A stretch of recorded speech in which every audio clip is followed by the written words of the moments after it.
Malaking bagay ang early detection pagdating sa heart disease. Para makatulong dyan, isang AI-powered software ang dinevelop ng ilang grade 11 students para mapabilis ang detection ng mga bara sa puso mula sa mga imahe ng CT scan. Tara, let's change the game! Sunod-sunod ang handaan. Mga pagkaing not so good for the heart. Una ang heart disease bilang leading cause ng mortality sa bansa. Ang culprit, plaque buildup o mga bara sa artery ng puso na maaaring dulot ng pagkain ng high in fat at cholesterol. Para sa mas mabilis at mas accurate detection ng mga barang yan sa puso, isang AI-powered software ang binuo ng grade 11 students ng Quezon City Science High School. Ang preemptive identification of new intimal tissue in imaging for gleaning atherosclerotic plaques, o PINTIG for short.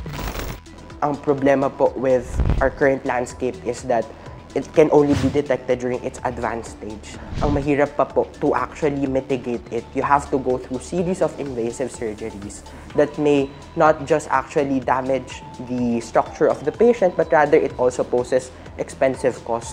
Gamit ang PINTIG, ang software na ang bahalang mag-highlight, detect, at classify kung may atherosclerosis plaque o mga baranga ang pasyente. Isa itong assistive tool para sa medical professionals natin. PINTIG actually translates or examines each of the pixels of the images as small as 50 micrometer, something that is not visible to our naked eye. Tinrabaho ng grupo ang programming at machine learning para mabuo ang software. Umaabot ng up to 98% ang accuracy nito. 14,000 slices datasets of the CT scan images. So it comes from about 200 patients. So una muna kailangan naka-register ka as a patient. Punta na tayo sa Run Image Analysis. Dito natin i-input yung mga images na nanggaling, heart images na nanggaling sa CT scan. Ito example to ng healthy na puso. I-input natin siya dito and within seconds, magagawa na niya ng diagnosis to. Negative CAD plaque, ibig sabihin, healthy yung puso, walang bara. Kuha tayo ng example na merong konting komplikasyon sa puso. Say for example, ito, within seconds, madidetect niya na positive ang pasyente na meron siyang bara. Ang resulta, lalabas na rin sa patient results sa software. Nanalo ang team ng first prize sa Robotic Intelligent Machines sa nagdaang Regional Science and Technology Fair. Magsasagawa na rin sila ng clinical trials sa tulong ng Philippine Heart Center. Kita nyo naman mga kapuso, at such a young age, truly game-changing ang innovation ng mga grade 11 students sa ito para makatulong sa detection ng heart disease. Para sa GMA Integrated News, ako si Martin Javier, changing the game! Dumating na sa Pilipinas ang nasa 300 Afghan para dito hintayin ang pagproseso ng kanilang US visa. Ayon po sa Department of Foreign Affairs, mananatili ng hindi hihigit sa 59 na araw sa Pilipinas ang mga Afghan sa isang pasilidad. Doon sila maghihintay hanggang ma-issuehan sila ng US Special Immigrant Visa. Bahagi ito ng isang kasunduan ng Pilipinas at Amerika. Ang mga nasabing Afghan ay mga dating nagtrabaho para sa US government at mga eligible na para magkaroon ng naturang visa noon pang 2021. Tiniyak naman ng isang US State Department official na hindi nito maapektuhan ang visa operations ng US Embassy dito sa bansa. Nauna nang nagpahayag ng pagkabahala sa seguridad ang ilang mambabatas kaugnay sa kasunduan. Pero pagtitiyak ng mga opisyal ng Pilipinas, hindi banta sa seguridad at kaligtasan ang mga dumating na Afghan. Pinakaharap para magpaliwanag sa Land Transportation Office ang may-ari ng tricycle na kumaladkad sa isang pusa. Pwede siyang bawian ng lisensya, gaya ng sinapit ng halos 1,000 driver noong nakaraang taon. Nakatutok si Rafi Dima. Boss, pinapahirapan mo yung pusa! Ilang araw lang matapos mapanood ang videong ito kung saan kinakaladkad ng isang tricycle ang isang nakataling pusa, agad nagkasa ang Land Transportation Office ng Motopropio Investigation tungkol sa insidente. Ginagawa po natin ito sa mga nagva-viral videos. Kahit po walang reklamo, pag nakita po natin na may possible violations of 4136 or possible that the person is not a proper person to operate a motor vehicle, tayo po yung nag-i-issue ng show cause order. Isang show cause order ang kanilang ipinadala sa registered na may-ari ng tricycle at pinapaharap sa LTO main office sa January 20. Mag-appear kasama na sana yung driver para yung driver po talaga ang ma-penalize natin. Oras na mapatunayang nilabag ng driver ang panuntunan sa tamang paggamit ng sasakyan, pwedeng bawiin ang kanyang lisensya. Ayon sa LTO, nitong 2024, halos 1,000 lisensya ang kanilang nirevoke o binawi matapos padala ng show cause order at dumaan sa pagdinig. Per our records, per history, yes, ito yung pinaka madami na na-revoke na license because of our aggressive stand. Oras na ma-revoke ang lisensya, depende sa violation. Posibleng hindi payagang kumuha ng lisensya ang driver sa loob ng 2 hanggang 4 na taon. Pero may ilang panghabang buhay na hindi makakakuha ng lisensya. Bukod sa show cause order, ang naipang maliliit na violation, posible rin maging dahilan para mabawi ang lisensya ng pasaway na driver. Every violation mo, may katumbas yan na demerit points. So pag naubos mo yung 40 na yon, yung iyo pong driver's license is automatically nare-revoke. Para sa GMA Integrated News, Rafi Tima nakatutok, 24 oras. Sa murang edad, mabigat na hirap na ang kinakaharap ng mga batang nakikipaglaban sa sakit na cancer. Bilang suporta, 17 batang may cancer ang susuportahan ng taunang Christmas Kapuso Cancer Champions Project ng GMA Kapuso Foundation. Mula sa pagsusuot ng mga kikay na damit at paglalagay ng iba't ibang palamuti sa buhok, hindi maitatago ang pagiging fashionista ni Dang, 6 na taong gulang. Pero sa likod ng magagarang damit, ang isang matinding pagsubok, si Dang. And yung mga buto niya talaga naglalabasan na. Labas-masok siya sa ospital. At Mama, namimiss ko na yung buhok ko. Namimiss ko na yung buhok ko. Bakit ba kasi ako ganito? Tapos sabi ko, hindi nak, babalik din naman yan. Pero huwag ka mag-alala kasi nasa proseso tayo ng pagaling. Tsaka hindi ka pababayaan ni Lord. patuloy siyang sumasailalim sa chemotherapy at blood transfusion.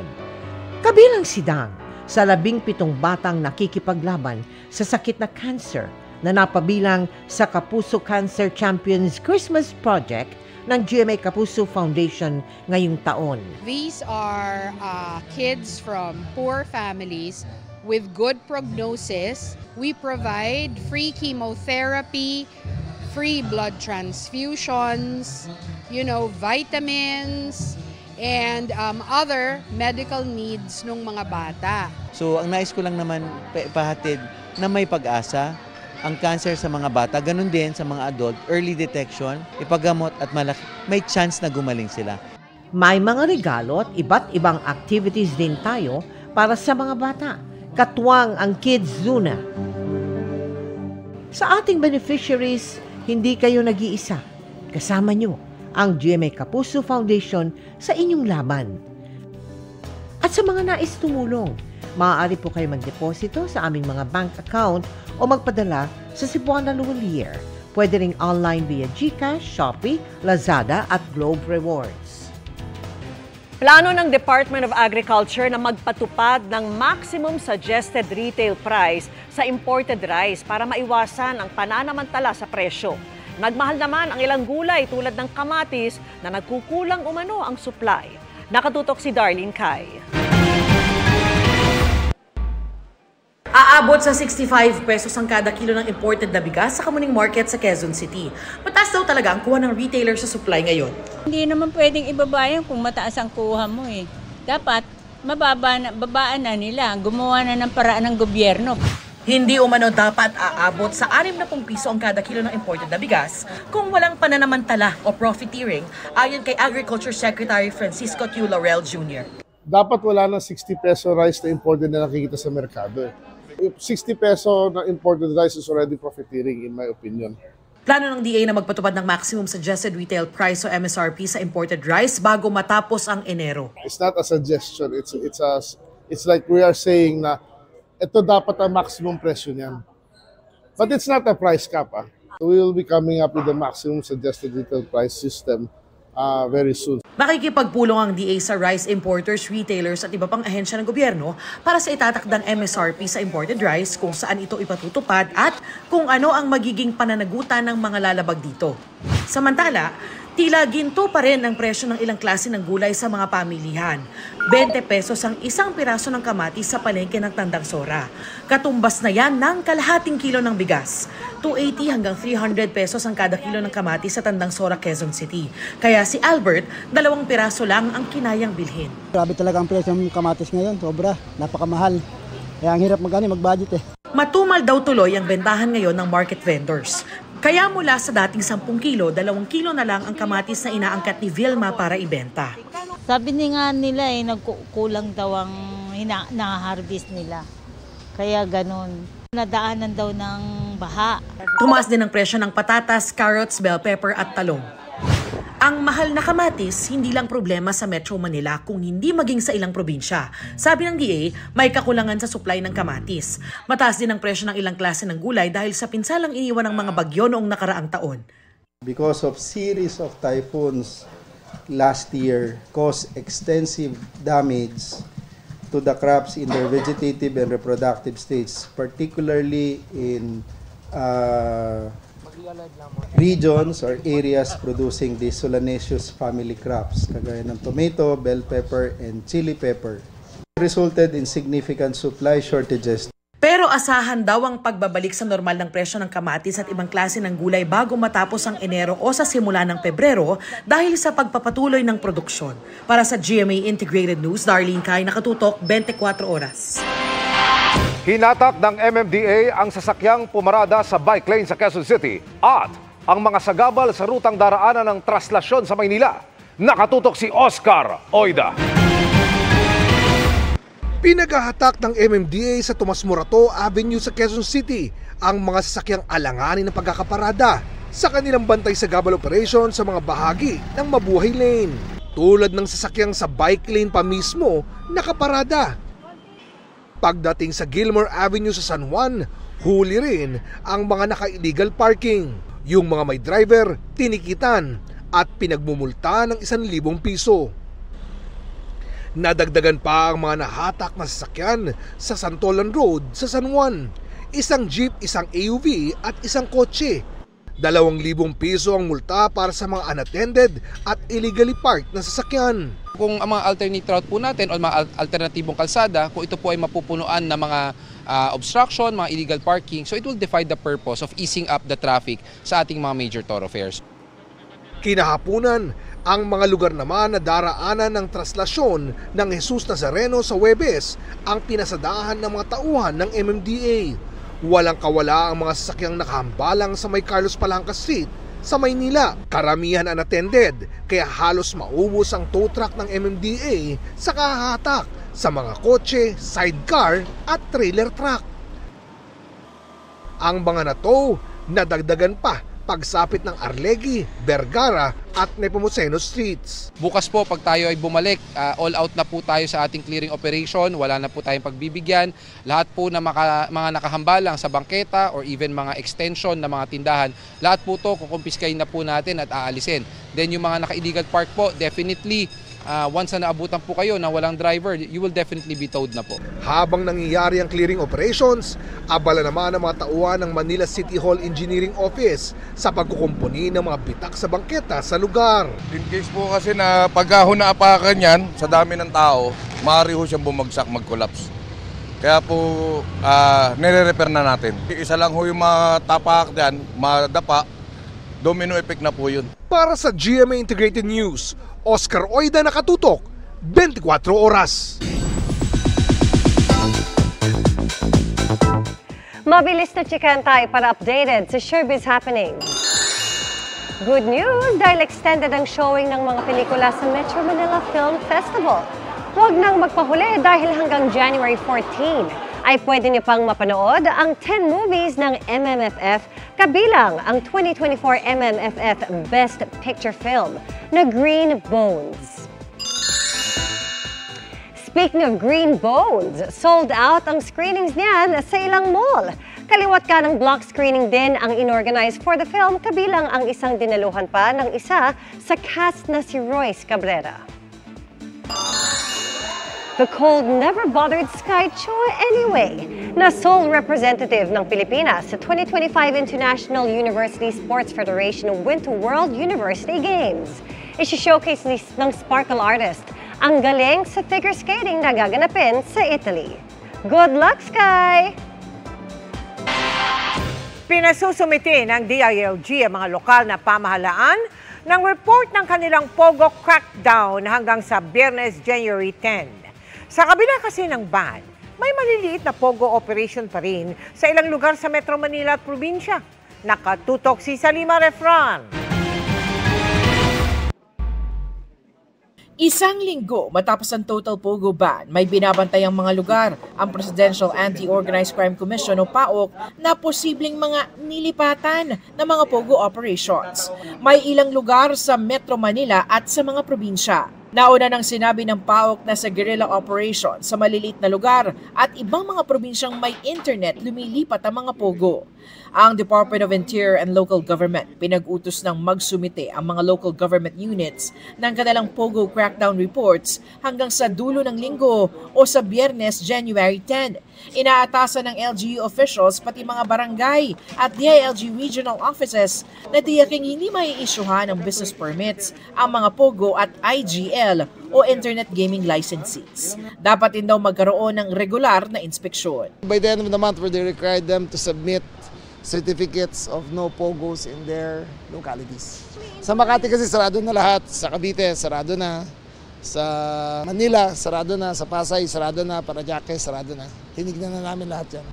Kahit wala pang anti-Pogo bill, malinaw raw sa Executive Order 74 na nag-uutos ng total Pogo ban na kasama sa mga lugar na pinagbabawal na ito ang mga Special Economic Zones, Tourism Zones at Freeport Zones. Kasama rin ito sa mga i-inspeksyonin ng pamahalaan. We have no boundaries. There are no walls high enough for us to climb. Lahat yan pwede namin pasukin. Para sa GMA Integrated News, Salima Refran, Nakatutok, 24 Oras. Tinangay ng rumaragasang ilog ang isang truck sa Zamboanga City. Tinatawid ng truck ang ilog nang biglang lumakas ang agos ng tubig. Sabi ng pahinante ng truck, igigilid na lang sana nila ang truck nang may bumara sa gulong nito. Wala raw silang ibang madaanan dahil hindi pa nagagawa ang tulay na nasira dahil sa nagdaang pagbaha. Agad na naghanap ng ligtas na lugar ang driver at pahinante at iniwan ang truck sa gitna ng ilog. Maya-maya pa, tuluyan ng tumagilid ang truck na may kargang panindang prutas at gulay. Naalis na ang truck sa tulong ng backhoe na nasa lugar. Tumawid na ang taon pero hindi pa rin nakolekta kaya tumambak na ang mga basura sa Blumentritt sa Maynila. Hindi lang mga dumaraan kundi pati mga negosyo sa paligid ang apektado ng mabahong amoy niyan. Nakatutok si Marisol Abdurrahman. Umaalingasaw ang amoy ng basura sa bahagi ito ng Blumentritt sa Maynila. Ang dahilan, ang gabundok na basurang 5 araw na umunong dinahahakot. Kaya kahit ang mga pasahero ng mga jeepney na napapatigil sa lugar, nagre-reklamo. Masangsang na eh. Kaya yung mga ibang customer hindi lumalapit dito eh. Tagandun po yan. Puro tambak-tambak ang mga basura po. Dahil sa amoy, apektado ang negosyo ng ilan sa lugar. Gaya na lamang ng mga nagtitinda ng gulay. Siyempre naapektuhan po, siyempre yung mga mamimili na anuhan kasi sa baho ng singaw niya. Kaya naapektuhan din po sa pagtitinda.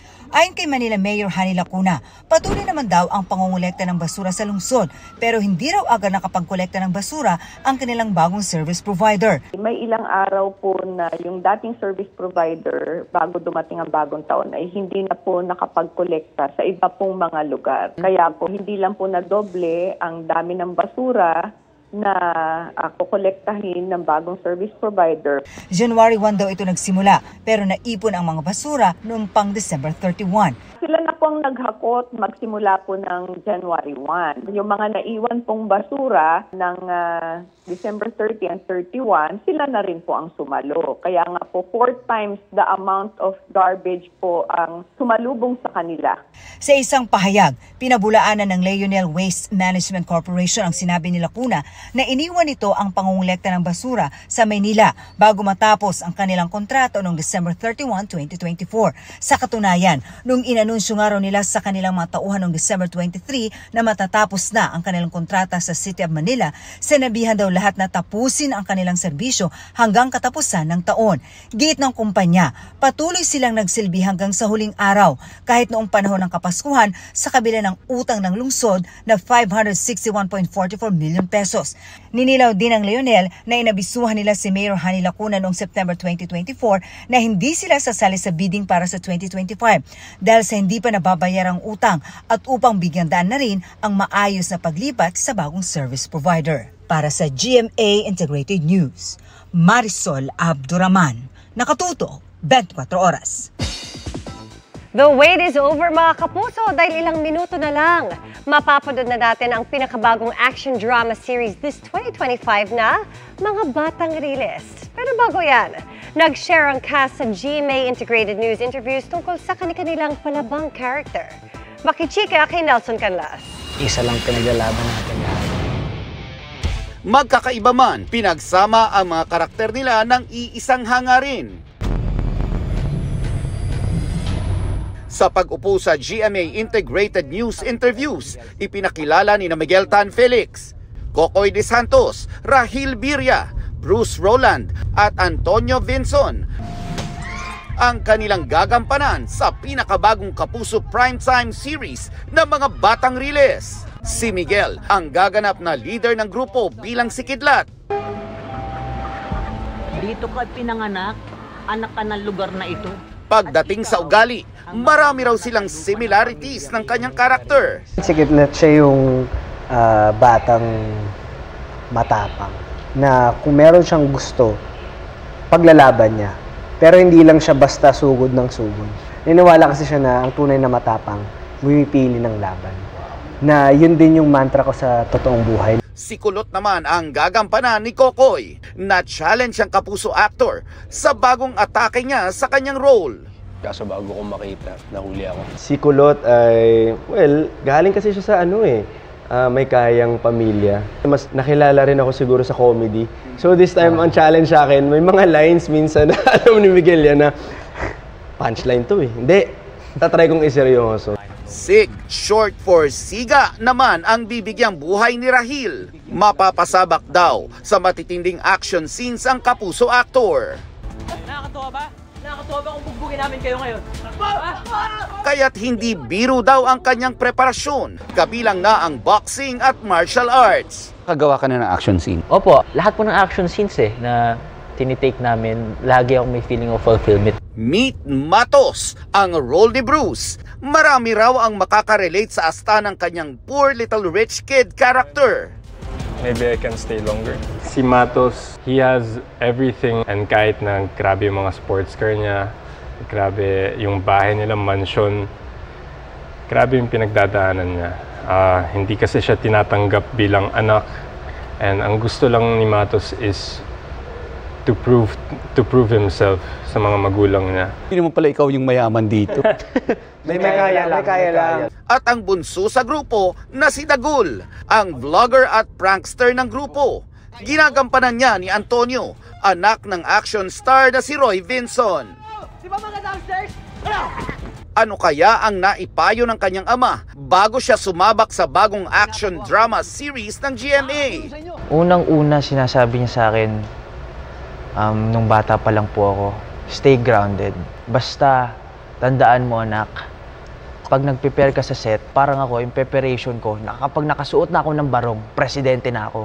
Yun yung ginagawa ko po. Kapag nakasuot na ako ng damit, short, syempre dapat bibo ako, matawain ako, makulit ako dapat. Mapapatawa, mapapaiyak, mapapailag daw ang mga manonood sa emosyong dala ng bagong drama action series. This is not your usual gangster serye. Dahil kwento ito ng magkakaibigang may ipinaglalaban. Ang mga batang Riles, mamaya na yan pagkatapos ng 24 oras. Nelson Canlas, updated sa Showbiz Happenings. At yan ang mga buhay naman akong chika this Monday night. Ako po si Iya Araliano. Miss Mel, Miss Vicky, Emil. Thank you, Iya. Salamat sa iyo, Iya. Thanks, Iya. At yan ang mga balita ngayong Lunes. Ako po si Mel Tiangco. Ako naman po si Vicky Morales para sa mas malaking misyon. Para sa mas malawak na paglilingkod sa bayan, ako po si Emil Sumangil. Mula sa GMA Integrated News, ang News Authority ng Pilipino, nakatuto kami 24 oras.